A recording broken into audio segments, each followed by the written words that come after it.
하늘에 계신 아버지, 그 이름 거룩하며 주의 영광 이곳에 가득하게 기도하네. 하늘에 계신 아버지, 그 이름 다 외치며 주의 영광 이곳에 가득하게 기도하네. 찬양해 새 노래로, 찬양해 새 노래로, 찬양해 새 노래로 주님께. 주님의 나라 주님의 뜻이 하늘에 이루어지듯이 모든 선포에 자비한 주 이름 이 땅에 이루어지리라.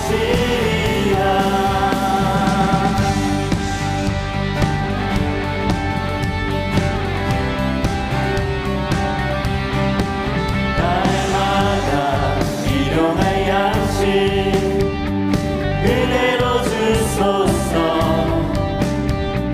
예수 이름으로 우리 모두 기도하네.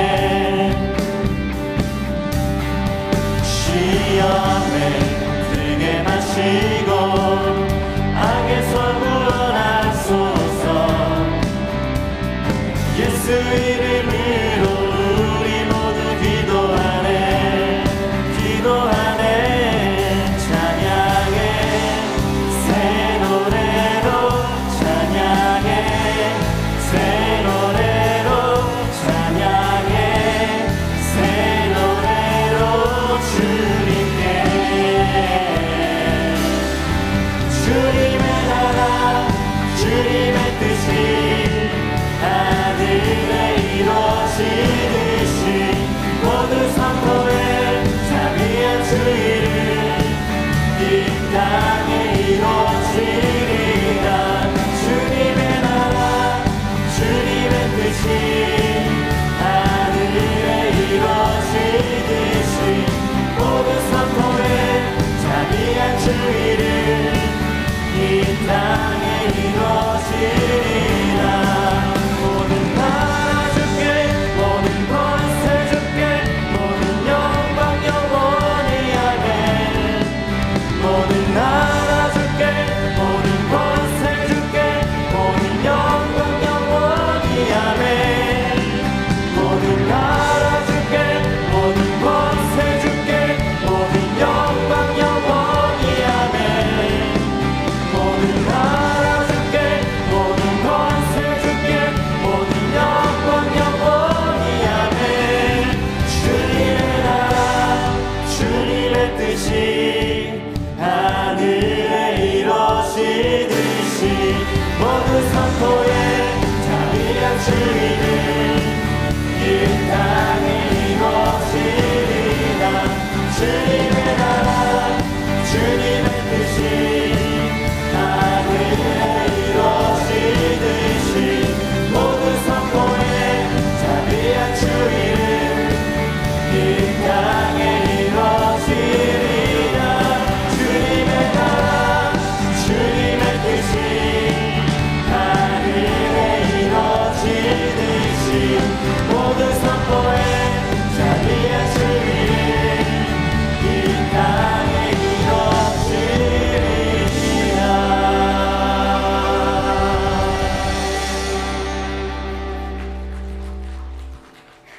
하늘에 계시는 주여, 내가 눈을 들어 주께 향하나이다. 상전의 손을 바라보는 종들의 눈같이, 여주인의 손을 바라보는 여종의 눈같이 우리의 눈이 여호와 우리 하나님을 바라보며 우리에게 은혜 베풀어 주시기를 기다리나이다. 아멘. 언제나 우리를 살피시며 모든 필요를 채우시는 하나님, 담이 없는 그 사랑을 찬양합니다.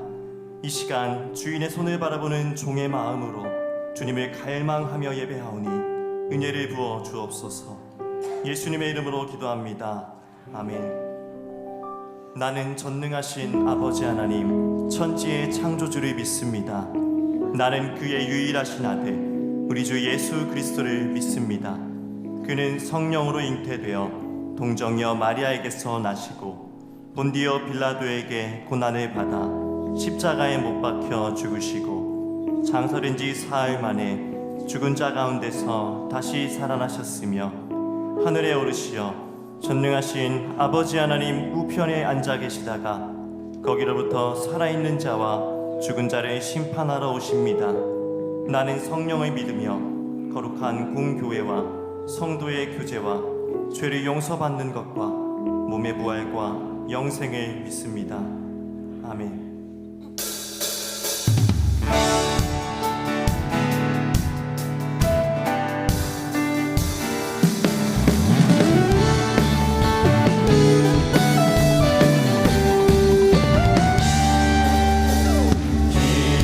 기뻐하며 승리의 노래 부르리.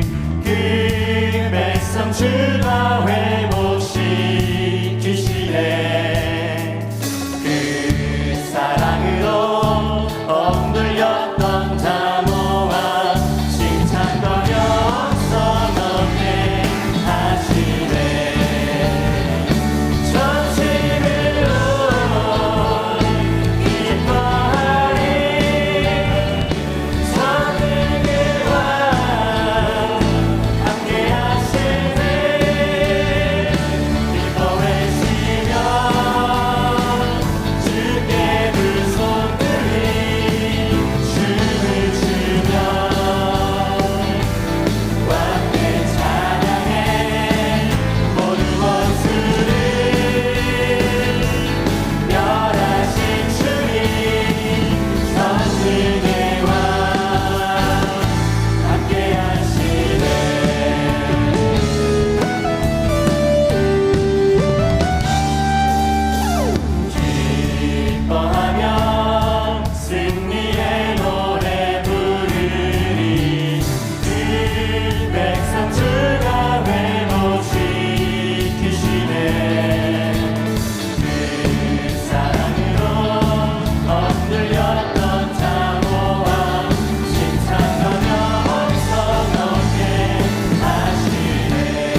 세상에 한 줄기 빛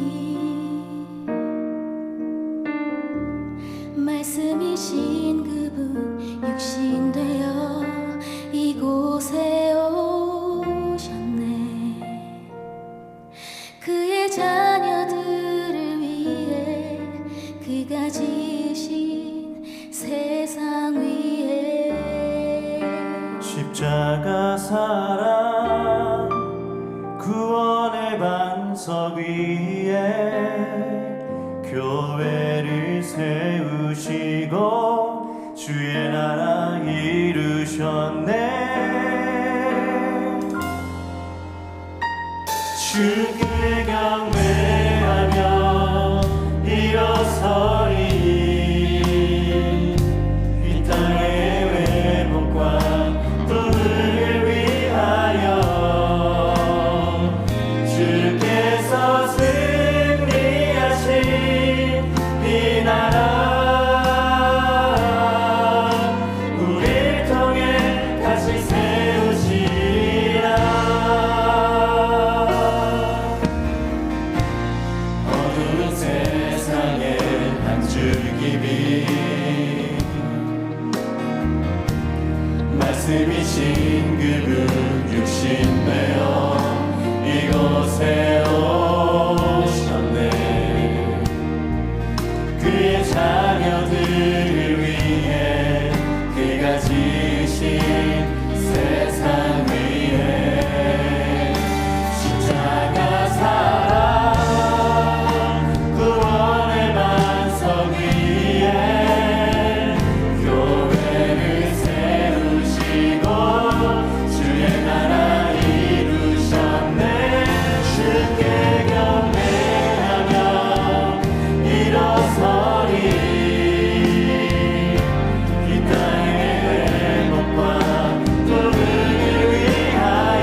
이 시간 화면에 나오는 공동 기도문을 읽으며 한 목소리로 하나님께 기도드리겠습니다.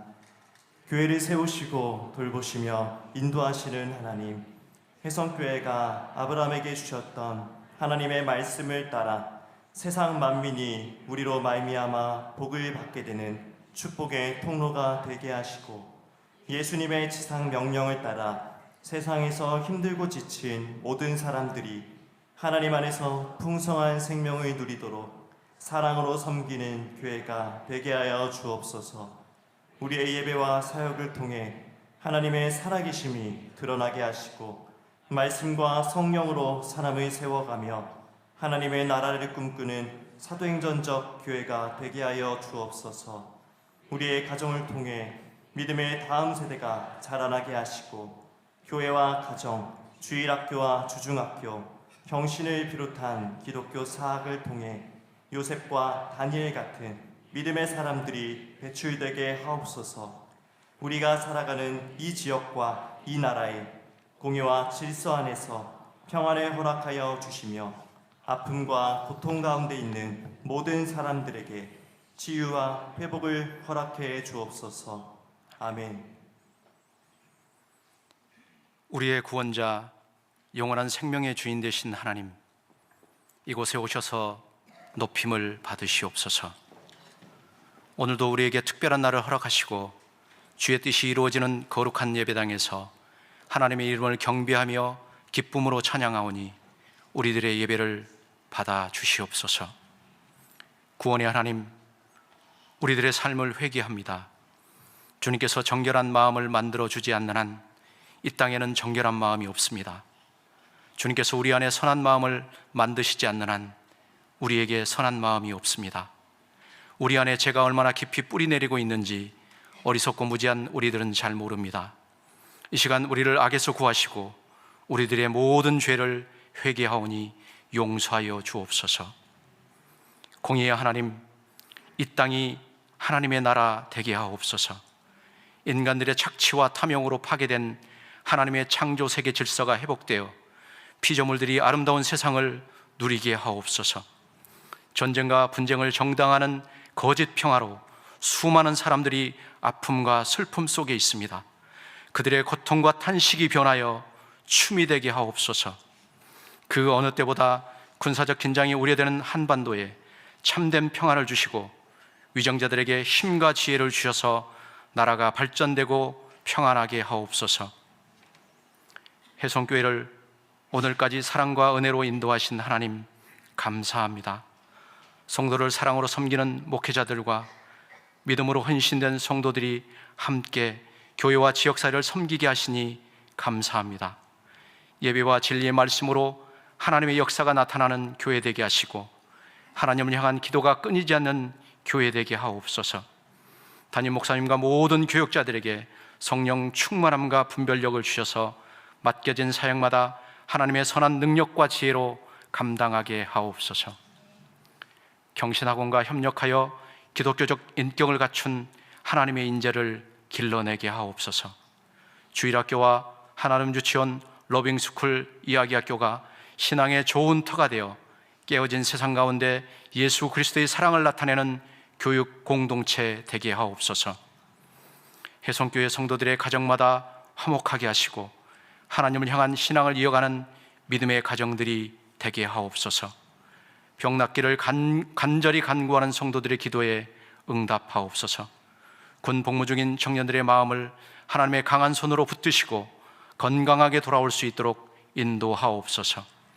학업과 진로를 위해 기도로 준비하고 있는 자녀들에게 가장 좋은 길을 열어주시고 지혜롭게 결정하게 하옵소서.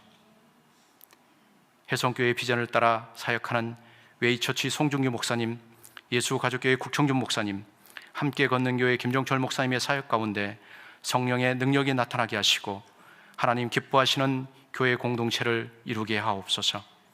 각 나라와 민족을 위해 복음을 선포하시는 선교사님들을 붙들어 주시고 성령 충만하게 하셔서 복음의 능력으로 하나님의 나라가 확장되게 하옵소서.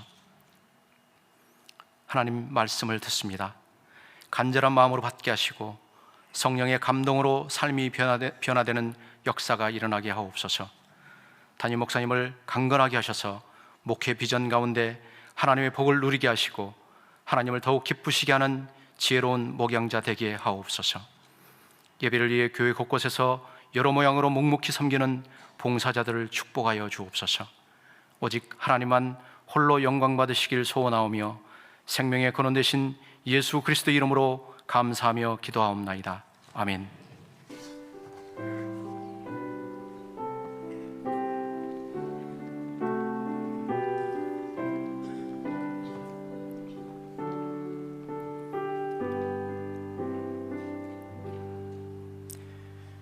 오늘 우리에게 주시는 하나님의 말씀은 마태복음 6장 9절에서 13절의 말씀입니다. 화면에 참고하시어 교독하시겠습니다. 그러므로 너희는 이렇게 기도하라.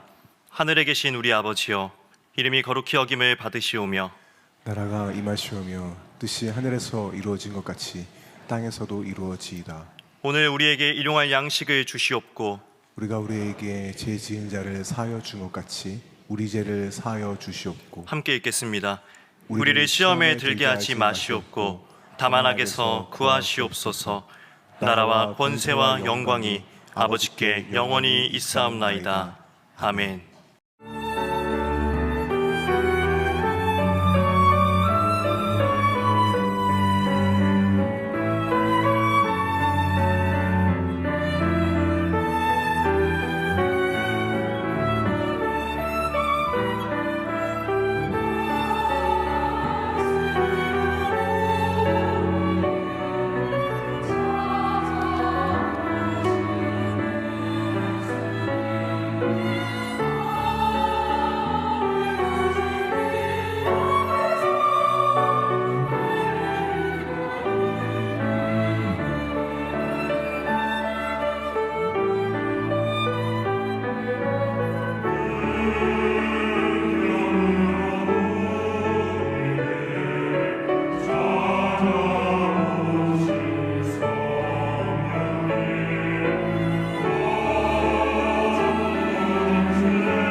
오늘 주기도문 설교 6번째 곧바로 이어가도록 하겠습니다. 우리는 지난주일 주기도문의 첫 번째 주제 간구였던 하나님 당신에 대한 청원, 문장은 3개였으나 저는 한 주제로 엮어 설교를 했습니다. 하나님의 이름이 높임받고 하나님의 뜻이 이루어지는 하나님의 나라가 임하기를 꿈꾸는 사람, 그것을 기도하는 사람, 그 방향성을 가지고 살아가는 사람들이 바로 하나님의 백성이라는 주제의 말씀을 나누었습니다. 오늘 우리에 대한 주제를 가진 첫 번째 기도의 문장, 일용할 양식에 대한 주제를 함께 살펴보려고 합니다. 일용하다, 하루의 필요를 위한 양식, 일용할 양식이라는 의미이죠. 만약 아침에 이 기도를 한다면 오늘 하루를 위한 양식을 달라라는 기도가 될 것이고, 저녁에 일용할 양식을 달라라고 기도한다면 그 다음날 하루를 살아갈 양식을 달라라는 의미가 될 것입니다. 어떤 분들은 기껏 먹고 사는 음식을 위해 기도하는 사람이 누가 있냐? 여러분, 우리는 먹을 것이 넘쳐나 음식물을 버리는 시대 속에 살아가고 있지만 지금 이 시간에도 누군가는 분명 굶어 죽어가는 상태의 사람들이 있다는 것을 우리는 잘 압니다. 또 어떤 사람들은 먹고 사는 문제 너무나도 육체적인 거 아니냐, 세속적인 것 아니냐라고 생각하는 분들도 계시지만, 마태복음 7장 11절에서 예수님께서는 우리의 삶에 필요한 것을 아버지 하나님께 간구하는 것은 절대 부끄러운 일이 아니다라고 말씀을 하셨습니다.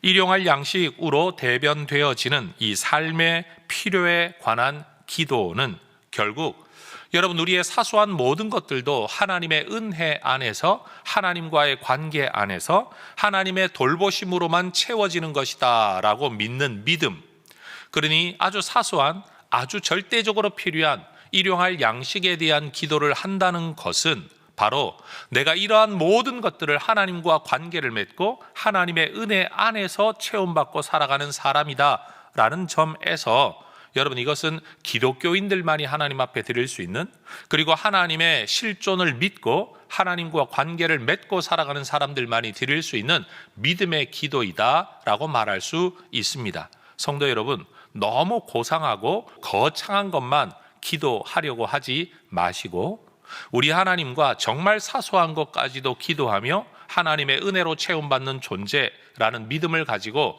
우리 모두가 살아갈 수 있기를 주의 이름으로 축원합니다.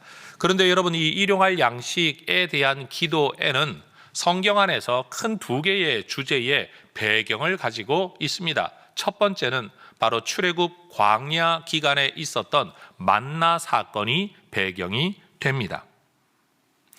출애굽 이후에 광야를 이동해야 했던 백성들은 여러분, 씨앗을 뿌리고 재배하고 추수를 할 수 있는 정착의 삶을 살지를 못했습니다. 그래서 하나님은 만나를 통해 그들을 먹이시죠. 성경 출애굽기 16장 4절의 말씀을 보면 비같이 내려진 그곳에 가루가 있는데 하나님은 이것을 일컬어 일용할 것을 날마다 거두라고 말씀을 하셨습니다. 따라하십시다. 일용할 것. 영어 성경을 보면 것이라는 단어를 food라는 단어를 씁니다. For that day, 그 날을 위한 음식을 거두어라 라고 말씀을 하시는데, 예수님은 일용할 것을 주기도문에서 일용할 양식으로 말씀하고 계신 겁니다. 결국 만나의 이야기를 염두에 두고 이 주기도문을 말씀하셨다라는 것을 이 표현을 통해 알 수 있게 되는 거죠. 여러분, 만나라는 단어는요, 사람들이 처음 본 이것을 보고 이게 뭐지? 라고 했던 데서 그 이름이 유래했습니다.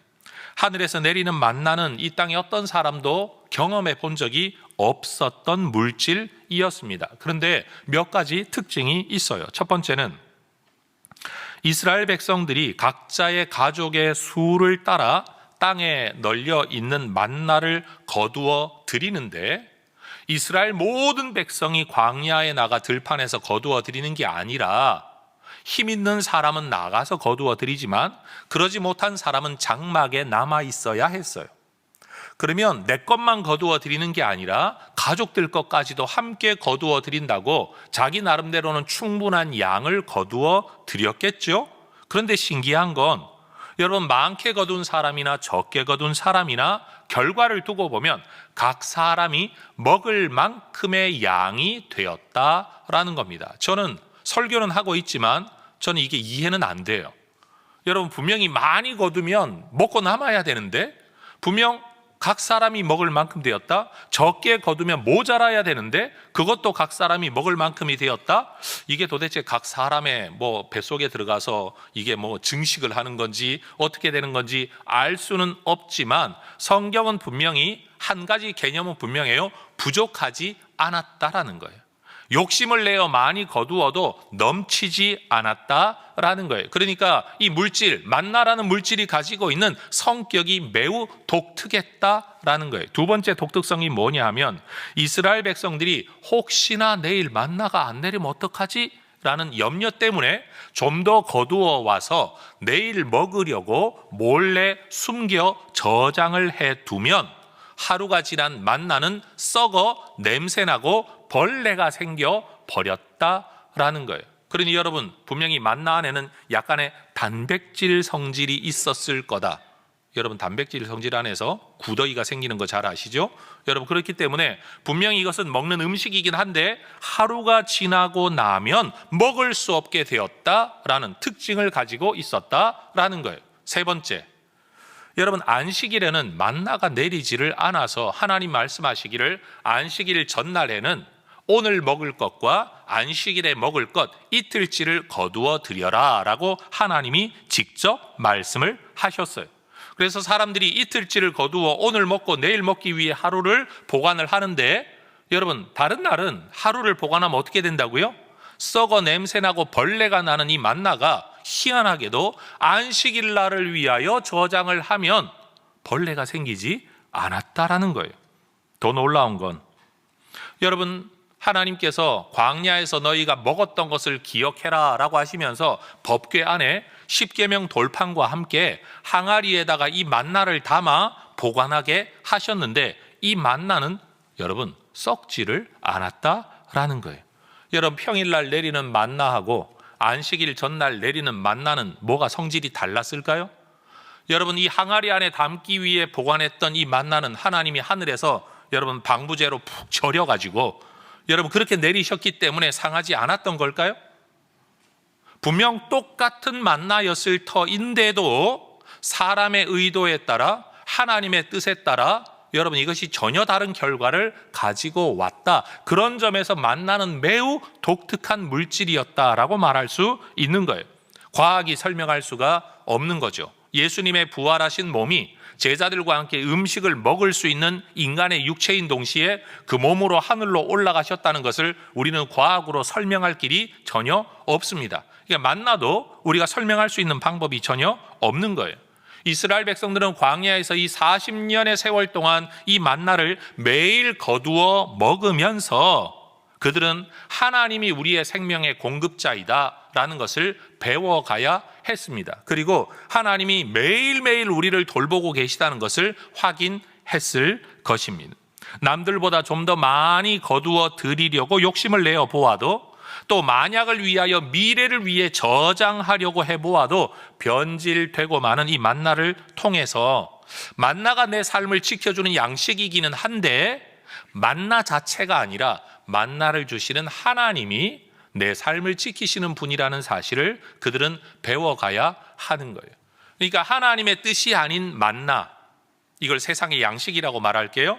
돈이라고 말할 수도 있겠죠. 하나님의 뜻이 아닌 양식과 돈은 썩고 마는데 하나님의 뜻 안에서의 양식과 돈은 오늘과 내일을 위한 나의 양식이 되고 심지어 수십 년을 보관해도 썩지 않는 것이 된다라는 점에서 여러분, 세상에 존재하는 모든 것들이 그 자체의 가치를 가지고 있는 게 아니라 하나님의 뜻 안에서 생명을 살리는 것이 되기도 하고 썩어버리는 것이 될 수도 있다는 사실을 우리는 배워야 할 것이에요.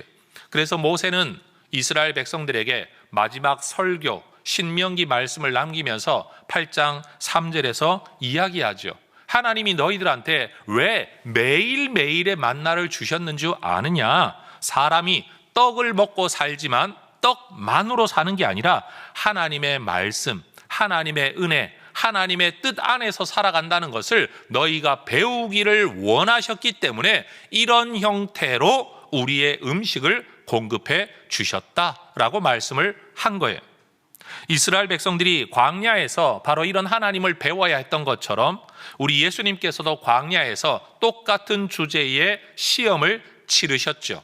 돌로 떡덩이를 만들라라고 유혹하는 마귀 앞에서 바로 모세가 기록한 신명기 8장 3절의 말씀을 인용하셔서 예수님이 대답하신 거죠. 하나님의 사람들은 떡만 가지고 사는 게 아니다. 하나님의 말씀으로 사는 거다.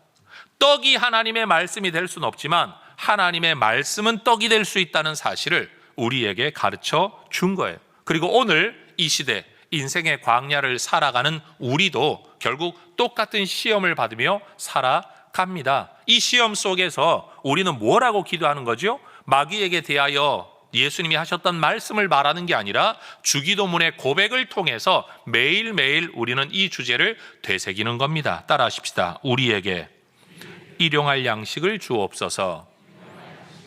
바로 이거예요. 일용할 양식을 달라는 기도. 여러분, 하루의 삶을 살아갈 힘이 우리 하나님으로부터 온다는 고백을 담고 있는 거죠. 내가 수고하고 노력하고 노동하며 살아가지만 이 노동이 나를 지키는 게 아니라 노동을 통해 내 삶을 채우시는 하나님의 은혜가 나를 지킨다는 것을 고백하는 기도인 거예요. 세상의 자원이 참 중요하긴 하지만 하나님 없는 자원은 썩을 수 있는 것이지만 하나님이 허락하시는 자원은 우리를 살리는 자원이 된다는 것을 고백하는 기도가 바로 이 주기도문의 기도라는 사실이에요. 자, 두 번째 큰 주제, 이 일용할 양식의 배경 속에 바로 이 만나 사건이 존재하는 것처럼 두 번째 배경은 바로 안식일 계명입니다. 여러분, 하나님의 창조가 진행된 순서에 근거하면 빛이 있으라로 창조가 시작되어져 6일이 지난 다음 7일째 우리 주님이 안식하셨습니다. 그럼 6일 동안의 노동이 너무 힘들어서 하나님이 쉬셔야만 되었느냐? 그렇진 않죠. 또 일하는 중에 너무 피곤하니까 일하는 중간중간에 쉼이 필요해서 하나님이 안식을 하셨느냐? 그것도 아닙니다. 여러분, 우리가 창조의 순서로 보면 창조가 끝난 마지막 날이 안식일이라고 말할 수 있지만 사실 첫째 날, 둘째 날, 6일 다 되도록 하나님이 뜻하시고 계획하셨던 일들이 완성되지 않았어요. 보시기에는 좋았지만 하나님의 뜻이 다 이루어진 건 아니에요. 부분적인 것만 이루어졌죠. 그러면 여러분, 창조가 마친 7일을 안식일은 어떤 의미가 있는가 하면 하나님이 계획하셨던 모든 것들이 완성되어져서 하나님의 뜻대로 운행되어진 첫날이 안식일이에요. 이해가 되시죠? 그럼 여러분, 안식일이 일주일의 마지막입니까? 일주일의 시작입니까? 시작으로 이해를 해야 된다는 거예요. 창조로 따지면 하나님의 계획이 이루어지고 일곱째 날 쉬시니라 라고 말하지만 그 일곱째 날은 어떤 거냐? 하나님의 모든 계획이 다 이루어져서 하나님이 의도하셨던 바가 완성되어져서 처음 시작되는 날이 안식일이라는 사실이에요. 그러니 여러분, 우리는 안식일을 생각하면서 쉬어야 된다는 생각보다는 어떤 생각을 가져야 되냐? 하나님의 뜻대로 하나님이 의도하셨던 모든 계획대로 온전하게 살아가는 날로 안식일을 이해해야 된다라는 거예요. 여러분, 우리 하나님께서는 이렇게 창조를 온전하게 만드셨는데 인간은 그 창조 세계를 깨뜨려 버렸죠. 보시기에 좋았던 모든 세상을 깨뜨려 버린 거예요. 하나님이 보시기에 좋았던 안식일의 삶을 살아가야 되는데 그 안식일의 삶에 만족하지 못해 내가 하나님처럼 되기를 원했고 이 세상도 내 뜻대로 움직이기를 원했어요. 그래서 예레미야 선지자는 이러한 인류의 형편을 두고 2장 13절에서 그렇게 이야기를 해요. 인간이 행한 악이 뭐냐 하면 생수의 근원이 되는 하나님을 버렸다는 것과 자기 스스로 뭔가를 만들기 위해, 세상을 만들기 위해 웅덩이를 팠는데, 물이라는 개념으로 했을 때는 생수를 고이게 할 수 있는 웅덩이를 팠는데 하나님 편에서는 그 웅덩이가 어떤 웅덩이다? 터진 웅덩이, 물을 가둘 수 없는 웅덩이였다는 거예요. 여러분, 이걸 만나 사건의 대유함이 이런 겁니다. 내일 하루의 삶을 하나님 없이, 하나님이 혹시 주시지 않더라도 내가 살겠다라고 작정하고 하나님이 주신 만나를 보관을 했어요. 내일을 위해. 근데 이 만나가 어떻게 되었죠? 썩고 냄새나고 벌레가 생겼다 그랬어요. 터진 웅덩이에요. 우리는 하나님이 주신 것을 가지고 하나님 없더라도 내 삶을 지켜가려고 뭔가를 자꾸 만들려고 해요. 왜? 만약의 경우, just in case, 하나님이 내게 안 주시면, 하나님이 응답하시지 않으면, 하나님이 은혜를 베푸시지 않더라도 살 길을 찾기 위해 자기 스스로 웅덩이를 파려고 한다는 거예요. 여러분, 이게 인간의 범죄예요. 우리가 안식일에 노동을 하면 우리 하나님께서 싫어하셨어요. 왜냐? 하나님이 반드시 너희의 삶을 책임지신다 라는 것을 그들에게 믿음으로 고백하게 하려고 안식일을 지키기를 원하셨어요. 그런데도 사람들은 안식일에 자꾸 일을 해요. 왜 그럴까요? 하나님이 주신다는 말씀을 믿지 못하기 때문에. 혹여라도 일어날 수 있는 만약의 상황에 내 힘을 가지고 대비하기 위하여 일을 한다는 거예요. 그래서 여러분, 안식일법은 단순히 쉰다, 논다, 일하지 않는다라고만 사람들이 생각을 하지만 그건 믿음의 문제고 하나님과의 관계의 문제인 거죠. 그러니 우리가 일용할 양식을 달라라고 하나님 앞에 기도하고 있는 것은 안식일법하고 굉장히 밀접하게 연결되어 있습니다. 왜요? 하나님이 내 삶을 책임지십니다라는 고백을 하는 것이기 때문이에요. 우리 예수님이 이 땅에 오셔서요, 병든 사람과 아픈 사람, 심지어 죽은 사람을 치료하실 때가 많았는데, 더 나아가 예수님은 그 일을 안식일에 행하실 때가 너무 많았어요. 유대인들은 안식일에 일하는 예수님은 돌로 쳐 죽여야 될 사람이라고 여겼죠. 일했다는 이유 때문에. 그러나 여러분, 예수님이 하셨던 일은 내가 먹고 살고 하나님의 은혜가 없어도 살 길을 찾기 위해 내 웅덩이를 파는 일이 아니었어요. 하나님이 원래 원하셨던, 인류에게 주고자 하셨던 온전한 생명을 인간이 그 안에서 누리게 하시기 위한 일종의 모든 일들, 깨우치시기 위한 말씀 사역, 고치시기 위한 치유의 사역을 우리 예수님이 행하셨죠. 여러분, 일을 해도 완전히 목적이 달랐다는 거죠. 사실 우리 목회자로 보면 주일날 일 제일 빡세게 합니다. 그렇죠, 여러분? 그러면 목사님은 왜 일하세요? 라고 말할 수 있죠. 근데 이 일은 저를 위한 일이 아니라 생명을 살리기 위한 일이고, 하나님의 뜻, 하나님의 생명을 누리며 살게 하기 위한 일인 거예요. 그러니 여러분, 이것은 안식일을 정말 제대로 지키는 방법이다 라고 말을 할 수가 있는 거죠. 그러니 여러분, 안식일법 안에서 우리가 일용할 양식에 대한 기도를 정말 깊이 있게 이해해야 된다는 거예요. 전 우리 성도님들께서 여러분, 수고하고 일하고 뭔가 조금이라도 쌓아야 내 삶의 안녕을 보장할 수 있다라는 두려움과 걱정과 염려를 가지고 있지만, 일용할 양식의 기도를 하면서 무슨 생각을 해야 되냐? 하나님이 내 삶을 책임지신다. 일하지 않아도 먹고 살린다. 제가 이야기를 하는 게 절대 아닙니다. 우리가 하나님 앞에 예배하며 하나님을 기뻐하며 성도의 교제를 나누며 믿음의 삶을 살아가며 하나님이 원래 원하셨던 온전한 생명의 삶, 예배의 삶을 살아가더라도 내 삶을 지키신다는 사실을 여러분, 우리는 고백하는, 그런 면에서 일용할 양식에 대한 기도를 할 때마다 예배와 주일 그리고 성도의 교제에 대한 생각을 하면서 우리는 이 기도를 해야 될 필요가 있다라는 거예요. 하나님을 생명의 근원으로 삼고 일용할 양식의 근원으로 삼고, 여러분, 이 만나 사건의 의미와 안식일 계명의 의미를 제대로 알고 살아가는 사람이야 말로 하나님의 백성이에요. 그런데 만나, 하나님이 매일매일 채우신다는 사실을 믿지 못하고, 하나님이 내 생명의 주인이고 하나님이 정말로 기뻐하셨던 온전한 삶이 하나님 의지하고 하나님 안에서 누리는 삶이라는 것, 십계명의 법을 잊어버리고 살아가는 사람들, 이런 사람들은 끊임없이 내가 내 인생을 책임져야 된다라는 생각 속에 살죠. 제가 늘 비유컨대 뿌리 뽑힌 나무처럼 살아가는 사람들이에요. 하나님이 언제나 시냇가에 심은 나무처럼 살아갈 수 있는 우리 존재인데, 내가 뿌리가 뽑혀버리니까 남아있는 자원이 없다고 생각하는 거예요. 조바심 내며 살아가는 인생이 되고 마는 거예요. 누가복음 15장에 등장하는 둘째 아들이 그런 인생이겠죠. 아버지에게서 끊어져 내가 받은 유산만 있으면 행복할 거라고 생각했는데 이 유산도 터진 웅덩이였어요. 이 유산도 여러분 썩어가는 만나였어요. 일정한 시간이 지나니까 다 썩어버려요. 다 소진되어 버렸어요. 없어져 버렸어요.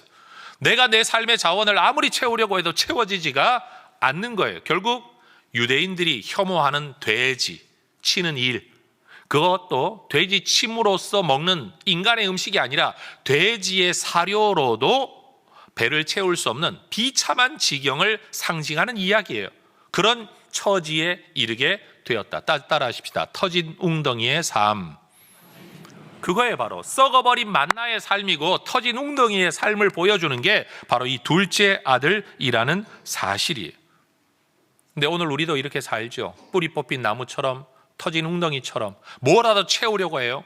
채우는데도 채워지지 않으니까 남의 걸 빼앗아서라도 채우려고 해요. 그래서 여러분, 인류의 역사가 전쟁 역사인데 전쟁 역사 배후에는 언제나 먹는 문제가 존재하죠. 자원의 문제가 존재해요. 헤게모니 문제가 존재해요. 이 헤게모니는 무슨 헤게모니죠? 먹는 자원을 누가 더 많이 관리할 수 있느냐, 그 헤게모니인 거예요. 그런데 우리는 주기도문을 통해서 우리 하나님 앞에 기도합니다. 이 모든 것들이 주님으로부터 옵니다 라는 거죠. 시편 1편 3절에 보면 하나님 의지하며 살아가는 하나님의 사람들을 일컬어 시냇가에 심은 나무라는 표현을 씁니다. 따라하십시다. 시냇가에 심은 나무. 여러분, 이 나무는 내일을 위한 저장이 필요할까요? 필요하지 않을까요? 필요하지 않아요. 원하면 언제든지 영양분과 수분을 공급받을 수 있어요. 이 시냇가에 심은 나무라는 표현에 빗대어 제가 계속해서 뿌리 뽑힌 나무라는 표현을 사용하는 거예요. 이 구절에서 이 표현을 사용하는 거예요.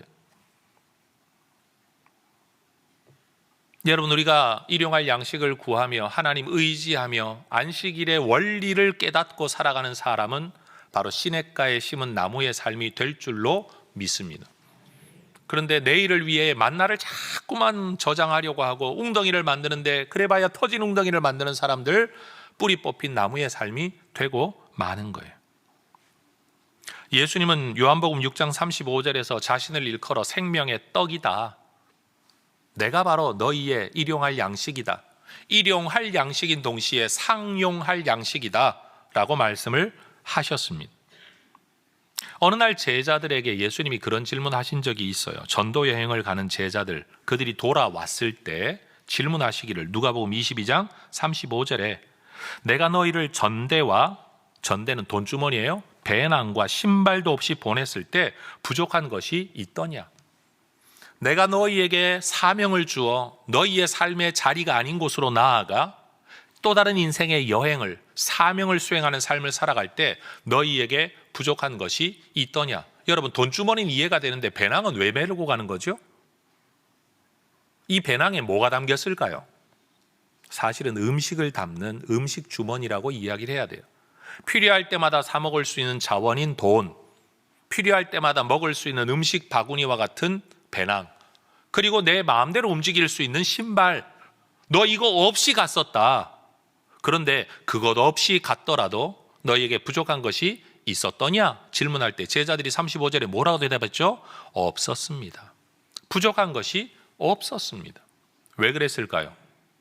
하나님께서, 예수님께서 그들에게 원하시는 삶을 살아갈 때 하나님이 그들에게 그 나름의 일용할 양식을 제공하셨다는 거예요.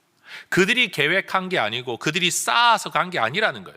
만나를 저장해서 간 게 아니라는 거예요. 제대로 된 웅덩이를 만들어 놓고 간 게 아니라는 거예요. 그런데도 하나님이 일용할 양식을 그들에게 제공하셨다는 거죠. 저도 여러분에게 한번 질문 드려볼게요. 지금 생각할 때 미래를 내다보면 우리는 걱정투성이에요. 애들 다 키우고 나면 나는 노후는 어떻게 살지? 뭐 이런 걱정들 우리 다 가지고 있잖아요. 근데 지나온 과거를 한번 돌아볼 때 여러분, 하나님 믿고 살아올 때 뭐 배부르게 엄청 잘 먹고 남 먹는 것만큼 먹거나 노는 것만큼 놀거나 가진 것만큼 가지진 않았지만 여러분, 부족한 것이 있으셨었나요? 뭐 있다고 대답하기도 애매하고 없다고 대답하기도 애매하고 그래요. 저도 못한 게 되게 많아요. 하고 싶었는데 못한 일은 되게 많아. 아쉬움이 있긴 해요. 근데 정작 돌아놓고 보면 여러분, 하나님이 다 먹게 하셨고 다 살게 하셨고 다 이르게 하셨어요. 여러분, 얼마 전에 제가 딸아이를 시집 보냈는데 제가 언론 기사만 두고 보면 언론이 거짓말이에요. 애 하나 키워가지고 결혼시키는데 돈 얼마 든다 뭐 이런 통계 나오잖아요. 저 그 돈 안 들었거든요. 그만큼 내 평생의 연봉을 다 모아도 그만한 돈을 제가 벌지도 못했는데 애 셋 잘 키웠고요. 애 하나 시집까지 보냈어요. 한 번 보내고 나니까 둘째 셋째도 보내겠더라고요. 뭐 길이 있겠더라고요. 나름대로. 여러분, 우리는 대부분 속아요. 애 하나 키우려면 돈이 얼마 든다. 대학 하나 졸업시키려면 돈이 얼마 든다. 결혼 한 번 시키려면 돈이 얼마 든다. 이런 세상에 검증되지도 않은 이야기에 속아가지고 아예 결혼 안 하겠다. 애 안 낳겠다. 뭐 안 하겠다. 이런, 여러분, 누가 그 이야기를 진리라고 말하던가요? 도대체 누구 이야기를 듣고 우리는 내 삶의 계획을 세우고 있는 걸까요? 성경은 말해요. 저 하늘의 새를 봐라. 들의 꽃을 봐라. 내가 너 먹이고 내가 너 입히고 내가 너 책임진다. 그게 바로 일용할 양식을 간구하는 하나님의 백성의 삶의 원리인 거예요. 우리도 인생을 지금은 미래가 염려스럽겠지만 미래의 어느 시점을 가서 우리 주님이 우리한테 질문하시겠죠. 너한테 정말 부족한 게 있었더냐? 아마 그때 우리는 또 대답할 거요? 없었습니다. 그래도 살았습니다. 은혜로 잘 살았습니다. 여러분, 우리 인생이 그렇게 될 줄로 믿습니다. 왜요? 일용할 양식을 우리에게 주시는 분이기 때문입니다.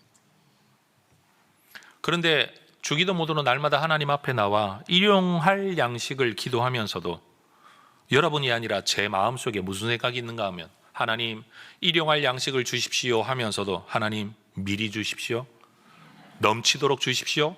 쌓아둘 만큼 주십시오. 라는 마음이 우리에게 있어요. 일용할 양식을 매일 기도하며 그 순간의 은혜로 살아야 되는데 우리 마음은요, 뭘 좀 이렇게 쌓아놔야, 꼽을 쳐놔야 마음의 안심을 얻기 때문이에요. 저나 여러분이나 다 똑같을 거예요. 그런데 하나님은 주기도문을 통해 그게 하나님 기뻐하시는 삶의 방식이 아니다. 제가 비유를 하나 들어볼게요. 여러분은 자식 굶기지 않게 놀라고 여러분 한 달치 음식과 모든 걸 쌓아놓고 이제는 네 마음대로 먹어라 하는 부모님이 좋으세요? 아니면 매 끼니마다 새 음식을 해서 마주 앉아 음식을 나누는 부모님이 좋으세요? 아니, 우리가 뭐 강아지 새끼도 아니고 여러분 한 달치 사료를 쌓아두면 걱정은 안 하겠죠. 그렇죠? 근데 하나님이 원하시는 건 뭐냐? 여러분 1년치 10년치 사료를 쌓아놓고 이제는 마음껏 먹고 걱정 안 하지? 잘 살아라? 이런 하나님이 아니고 내가 매일 준다니까? 저 하늘에 새를 봐, 저 들의 꽃을 봐 라고 말씀하시면서 심지어 예수님은 주기도문을 통해 일용할 양식을 기도하는 건 일용할 양식을 너희한테 주겠다는 뜻이고 우리 하나님은 그런 방식으로 매일 매순간 너희들과 교제하기를 원하는 하나님이라는 걸 우리에게 가르쳐 주고 계신 거예요. 하나님이 없어도 쌓여놓은 먹거리, 죄송해요, 사료라고 말을 할게요. 그때는 이건 사료예요. 그냥 여러분, 내 인생에 사료를 쌓아놓으면 하나님 없어도 만족한다라고 하면 이 사람이 정말 하나님을 사랑하는 하나님의 자녀라고 말할 수 있을까요? 그건 아니죠.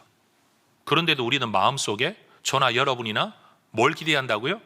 일용할 양식을 주세요라고 기도하면서도 하나님 미리 주세요, 많이 주세요, 쌓아놓을 만큼 주세요. 이게 우리의 마음이라는 거예요. 성경을 보면 한 부자 이야기가 나옵니다. 누가복음 12장 19절에 죽도록 일해서 엄청나게 소득을 얻어서 자기 혼자 자부심에 차서 이렇게 말하죠. 내 영혼아, 여러 해 쓸 물건을 많이 쌓아두었으니 평안히 먹고 쉬고 마시고 즐거워하자. 여러분, 이 사람 엄청나게 쌓아놓았으니까 행복해야 되는 것 아닙니까? 근데 하나님이 이 사람에게 질문을 하세요. 오늘 밤 네 영혼을 가져가면 네가 쌓아놓은 건 누구께 될까?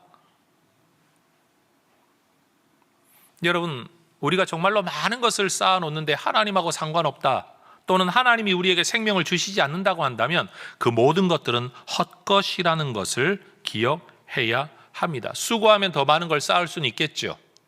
그러나 여러분, 예수 믿는 사람들이 가져야 할 올바른 마음이 뭐냐? 야고보서 4장 13절에서 16절은 이렇게 말해요. 여러분과 함께 읽어보기를 원합니다. 시작. 들으라. 너희 중에 말하기를 오늘이나 내일이나 우리가 어떤 도시에 가서 거기서 1년을 머물며 장사하여 이익을 보리라 하는 자들아, 내일 일을 너희가 알지 못하는도다. 너희 생명이 무엇이냐? 너희는 잠깐 보이다가 없어지는 안개니라. 너희가 도리어 말하기를 주의 뜻이면 우리가 살기도 하고 이것이나 저것을 하리라 할 것이거늘 이제도 너희가 허탄한 자랑을 하니 그러한 자랑은 다 악한 것이라. 악한 것이 뭐가 악한 겁니까? 하나님이 허락하시면 생명도 살 것이고, 하나님이 허락하시면 이 일 저 일도 할 것이고, 하나님이 허락하시면 허락하는 대로 먹고 살 수 있을 텐데, 생명도 일도 먹거리도 다 하나님 손에 달려 있는 거라고 생각하지 않고 내 계획만 가지고 이렇게 하면 되겠지 이렇게 하면 되겠지라고 말하며 만나를 숨겨두려고 하고 웅덩이, 그것도 터진 웅덩이를 쌓으려고 하는 이 모든 것들을 악한 것이라고 성경이 말하고 있다라는 거예요. 마태복음 6장 26절, 공중에 새를 봐라, 들판에 꽃을 봐라.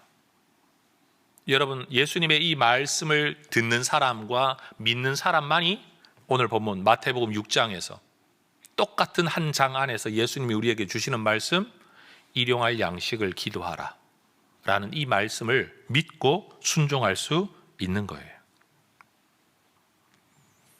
오늘 하루를 위한 은혜를 주신 하나님은 마태복음 6장 34절, 내일 염려 내일 해라. 내일 염려 내일 하라는 말은요, 내일은 내일, 그때 주어지는 은혜가 있다라는 말이에요. 역설적으로 오늘 하나님이 주시는 은혜처럼 내일은 또 다른 은혜가 너희에게 있다. 내일 걱정할 필요가 없다. 내일은 은혜가 있으니까. 오늘의 은혜가 있는 것처럼 내일의 은혜가 있게 될 줄로 믿습니다. 그래서 여러분, 에가서 3장 23절에 보면 아침마다 새로운 이 하나님의 은혜가 하나님의 성실하심 때문이라고 고백을 합니다. 여러분 생각해 보세요. 하나님이 며칠 걸 미리 주시면 하나님도 좀 편하시지 않을까요? 근데 매일매일 만나를 주셔야 되면 하나님 편에서는 여러분 번거로운 일이라고 생각할 수는 있어요. 그런데 하나님이 이거를 성실하심으로 사랑이라고 말씀하시는 거예요. 잠언에 기록된 어떤 한 사람은 하나님 앞에 이렇게 기도합니다. 저는 이것이 우리의 기도가 되기를 원해요. 잠언 30장 8절과 9절 같이 읽습니다. 나를 가난하게도 마옵시고 부하게도 마옵시고 오직 필요한 양식으로 나를 먹이시옵소서. 혹 내가 배불러서 하나님을 모른다, 여호와가 누구냐 할까 하오며, 혹 내가 가난하여 도둑질하고 내 하나님의 이름을 욕되게 할까 두려워함이니이다. 그래서 이 사람이 하나님 앞에 기도하는 내용이 뭐냐? 오직 필요한 양식으로 나를 먹이시옵소서. 표현을 바꾸면 이 표현이 뭘까요? 일용할 양식으로 나를 먹이시옵소서. 그래서 여러분, 성경은 처음부터 끝까지 일용할 양식, 우리의 삶의 근원이 되시는 하나님에 대한 이야기로 가득 채워져 있는 거예요.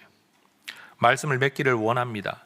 여러분, 일용할 양식을 구하는 기도는 내 인생의 참된 주인이 하나님이시다, 내 삶의 자원의 공급자가 되시는 분은 오직 하나님이시다 라는 고백, 그 믿음을 가진 사람만 이 기도를 할 수 있어요. 하나님을 의지하는 사람만 일용할 양식을 구할 수 있고, 내일도 챙기실 걸 믿는 사람만이 일용할 양식을 구할 수 있는 거예요. 그 믿음이 없으면 내가 터진 웅덩이를 만들든지 만나를 몰래 숨기든지 그 일을 해야 돼요. 그런데 이 일을 하지 않는 사람, 어떤 사람이냐? 일용할 양식을 기도하고 오늘도 인생의 들판에 나가면 하나님이 베푸실 은혜가 있다라고 믿는 거죠. 여러분의 일터, 여러분의 삶의 자리, 광야와 같은 자리이긴 하지만, 누구도 농사 짓지 않고 누구도 뭔가를 챙기지 않았지만 하나님께서 여러분에게 필요한 만나를 먹이실 줄로 믿습니다. 미래에 대한 불안을 가질 게 아니라, 내 삶에 대한 불안을 가질 게 아니라, 일용할 양식이라고 일컬어진 이 표현 안에서 내 삶의 자리에서 베풀어질 하나님의 은혜가 있다. 어디를 가든지 그곳에 하나님의 은혜가 있다라고 믿으시기를 축복합니다. 우리 하나님과 그렇게 매일매일을 교제하며 살아가는 하나님의 백성들이 되어야 할 것입니다.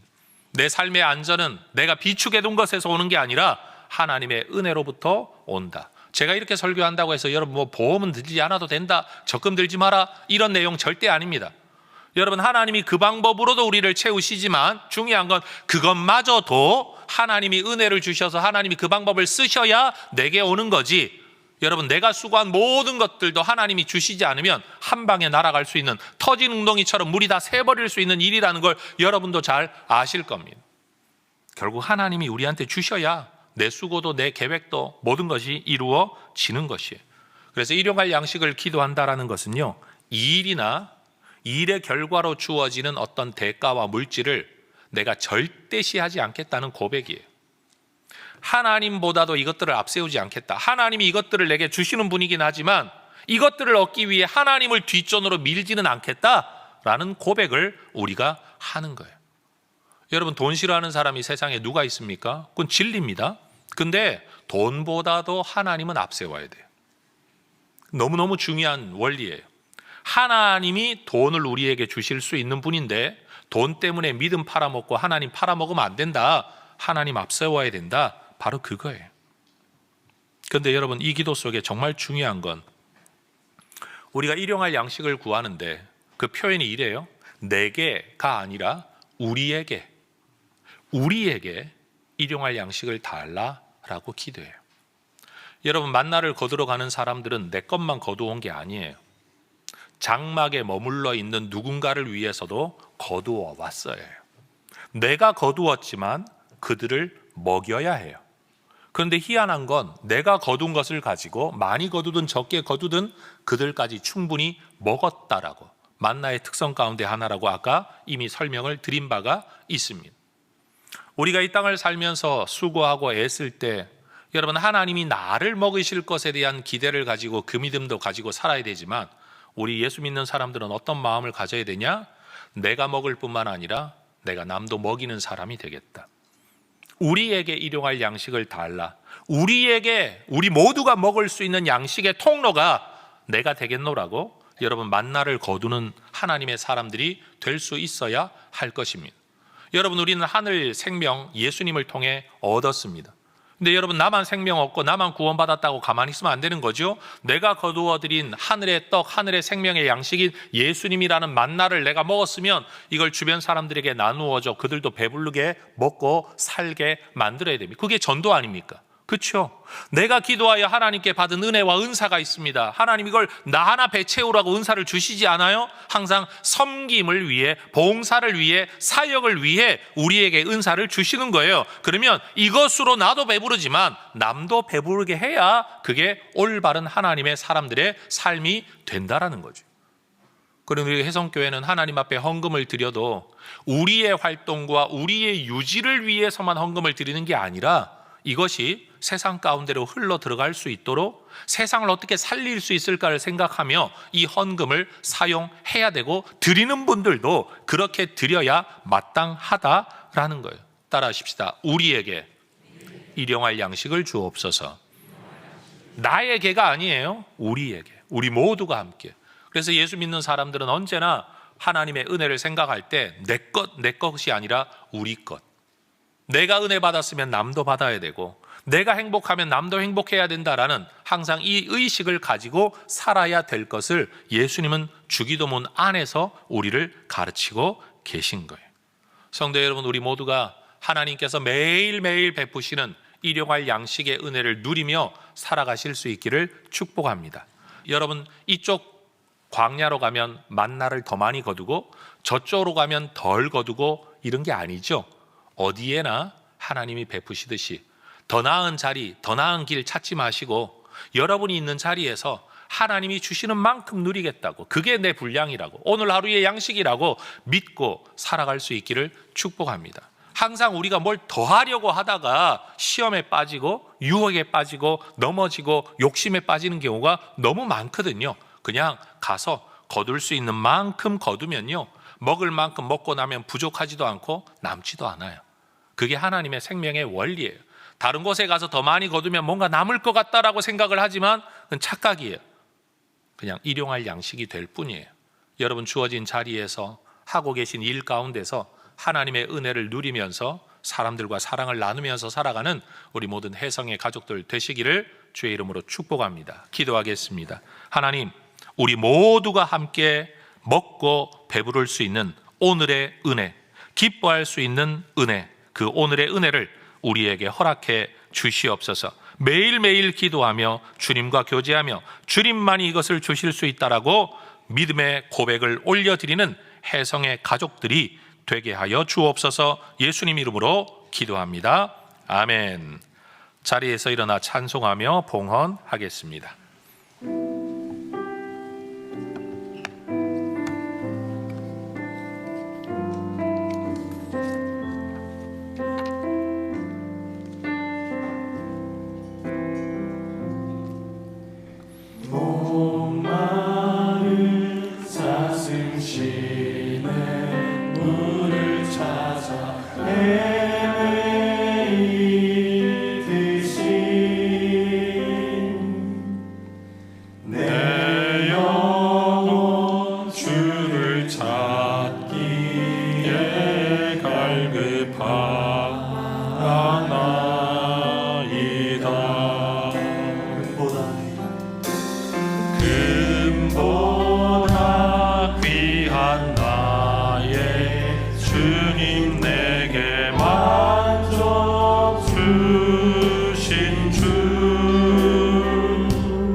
목소리 높여 고백하겠습니다. 나 무엇과도 주님을 바꾸지 않으리. 다른 어떤 은혜 구하지 않으리. 오직 주님만이 내 삶의 도움이시니 주의 얼굴 보기 원합니다. 주님 사랑해요.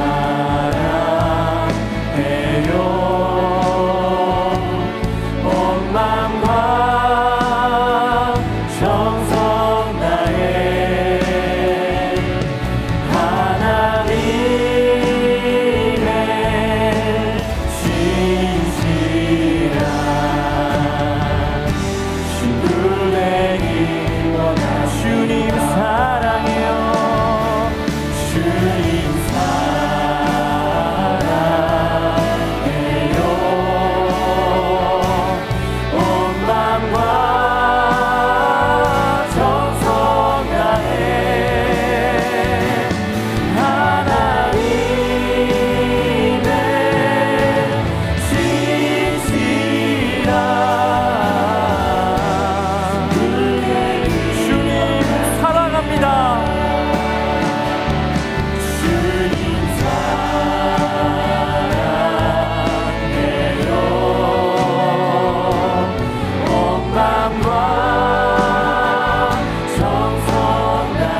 고백하기 원합니다.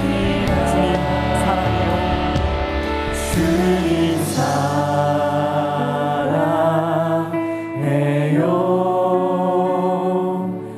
온 마음과 정성 다해 하나님의 신실한 친구 되기 원합니다. 하나님의 신실한 하나님의 신실한 친구 되기 원합니다. 봉헌의 서양문 함께 고백하겠습니다. 우리를 영원한 죽음에서 건져내신 전능하신 하나님께서 내 삶과 소유의 주인이심을 고백합니다. 은혜로 채워주시는 모든 것들을 지혜로운 청지기로 바르게 사용하겠습니다. 살아가는 동안 물질의 어려움이 있더라도 믿음이 흔들리지 않겠습니다. 하나님 나라와 교회 공동체를 세우는 일에 물질과 헌신에 인색하지 않겠습니다. 내 삶의 필요를 따라 좋은 것으로 넘치도록 후히 베풀어 주실 하나님을 기대합니다. 아멘. 하나님, 쌓아두면 내가 될 줄 알고 미래에 대한 보장이 될 줄 알지만 썩어 냄새나고 벌레 맺는 그런 물질들, 하나님 거기에 우리의 마음 빼앗기지 않기를 원합니다. 하나님, 섬기는 사람들이 아니라 사용할 줄 아는 사람들 되게 하옵소서.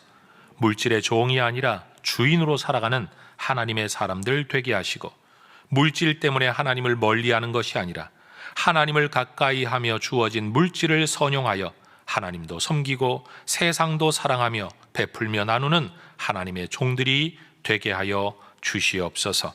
썩어 냄새나는 하나님, 그것을 쌓기 위해 애쓰는 터진 웅덩이 인생이 되지 않도록 우리를 붙들어 주시옵소서. 일용할 양식을 구하며 오늘도 삶의 들판에서 베푸시는 하늘의 만나로 배부르며 만족하며 내일도 베푸실 은혜가 있음을 믿고 감사하며 살아가는 주의 종들이 되게 하여 주시옵소서. 예수님의 이름으로 기도합니다. 아멘. 우리의 생명의 양식 되신 우리 주 예수 그리스도의 은혜와 날마다 베푸시는 은혜로 우리를 채우시는 아버지 하나님의 사랑하심과 날마다 새로운 은혜로 우리를 깨우치시고 인도하시는 성령 하나님의 충만한 역사하심이 일용할 양식의 간구 안에서 주님과 늘 교제하며 주님 은혜를 누리기를 소망하는 우리 모든 혜성의 가족들, 주의 백성들 위해 이제와 영원토록 함께 있을지어다. 아멘.